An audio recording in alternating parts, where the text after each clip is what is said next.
Hi, this is Zach Mee with the US Chartbreakers here at Zach's Traders Cafe for Monday, the 21st of August. Starting off with the S&P, which has come back to the old resistance of this time last year, around the 43.20 area, bounced at 43.35. So RSI in the low 30s, probably a day or two away from the end of this pullback, if all things are normal, which obviously they might not necessarily be.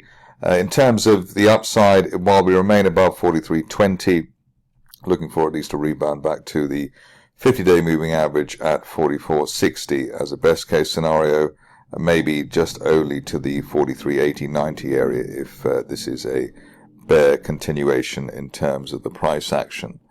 On to the stocks, and starting off with one of the better recent gainers coming up here, which is Apptech Payments.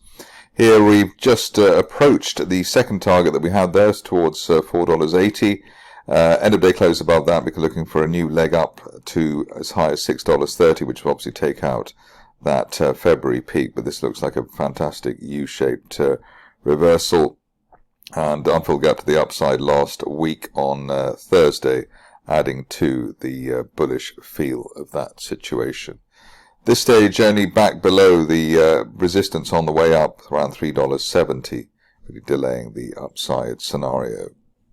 Moving on to Blue Apron, which is featured here a few times in the recent past. Here you can see that the share's trying to get their act together after obviously a rather calamitous decline from this time last year.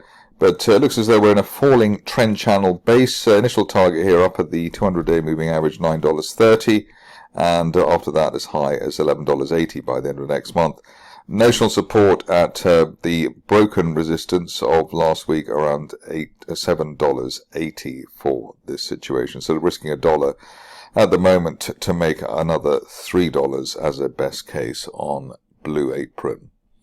Moving on to BK, and here the picture is one of a bear trap reversal. We have the bear trap from below the old May support there around $10.40. The expected new support is resistance on the way down around $11.40, and above that looking for the shares to fill the the first gap down that we had there around $13.50. Hopefully by the end of this month. By the end of next month, hopefully up to the top of that falling trend channel from the beginning of the year, $15.40, but obviously there is the death cross there, or dead cross there, with between the 50 and 200-day moving averages to watch out for. But so far we've bounced against that, which tends to be a decent signal. Moving on to Broadwind, and here we've got a situation where there's been a gap higher last week, and the shares basically holding on to that gap, a U-shaped bull flag as I call it. A weekly close above the 50-day moving average around 380 could take us up to the top of the rising trend channel from the beginning of the year as high as $4.80 by the end of this month. On to a stock which is in a good place as well at the moment, Check Cap. Here you can see that we've got this potential rising trend channel base. We gap down but then bounce back off the floor of that channel, which has been in place since back in March. So the support area in question around $2.30. Above that, looking for the 50-day moving average around $3.05, and the top of that gap from last week. Ideally by the end of next month we're up at $4 while we stay above the $2.30 area. A storming situation coming up next in the form of Cohen and company. Here we can see the break through the 200-day moving average. That's the back line there around the $7.30 area. Above that we broke recent resistance, initial August resistance at $9.10, and above $9.10 looking for the top of that rising trend channel from back in March as high as the $13.30 area. Ideally over the next 2 to 4 weeks. Might even get there by the end of this month, but that might be a little bit optimistic. EOS is next, and EOS Energy, here we've broken a trend line there from last month. Held above the breakout level at $2.50 quite well. Initial target here obviously the 50-day moving average $3.30, but then looking for a retest of the $5.50 area from last month as soon as the end of next month. RSI pushed through neutral 50 as well, which is a positive. One of the stocks of the recent past is Ezfill, and in fact it is Ezfill. Here we managed to break through the 200-day moving average.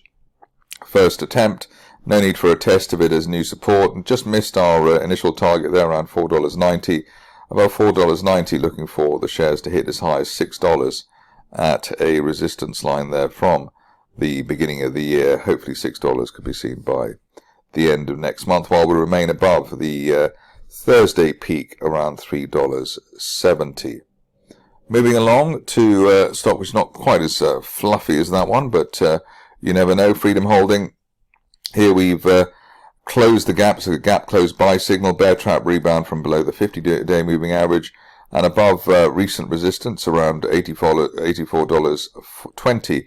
Looking for the top of that rising trend channel from the beginning of the year as high as $97 by the end of next month. But hopefully people caught out by the strength on Friday and the shares will squeeze higher.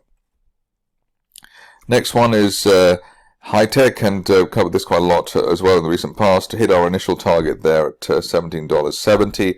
Above $17.70, one would be looking for the shares to not only revisit the intraday peak of Friday, but also head as high as the top of that rising trend channel from back in March, up to $28.50 by the end of next month, or hopefully a bit sooner.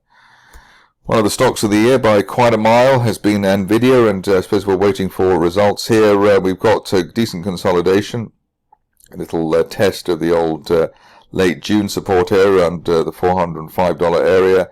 I'd like to see an end-of-day close either above the 50-day moving average, around $4.37 if you're aggressive, or breaking that July resistance line, $445, ahead of a potential move up towards the resistance line projection from last year as high as $5.20 by the end of next month. But the key here really is staying on the right side of the $400 level.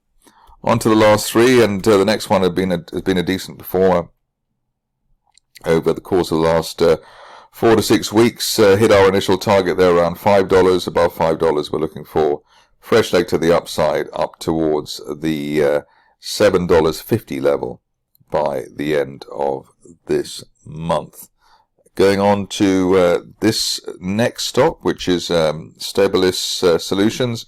Here we had another equal sort of spike, intraday spike, but the shares have settled down still above the 50 and 200-day moving average is around $4.60. Above $4.60, we're looking for a retest of the $7 area, or a test of the $7 area, the top of that rising trend channel from January by the end of next month, or hopefully a bit sooner.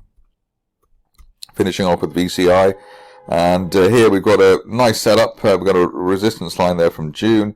That's running around the $4.40 level, so we're looking for an end-of-day close above that to give us the chance of maybe up to $9 as soon as the end of next month. Ideally, we're hoping for a kind of spike we had back in June to be repeated over the next few weeks. That's it for me today. More updates tomorrow.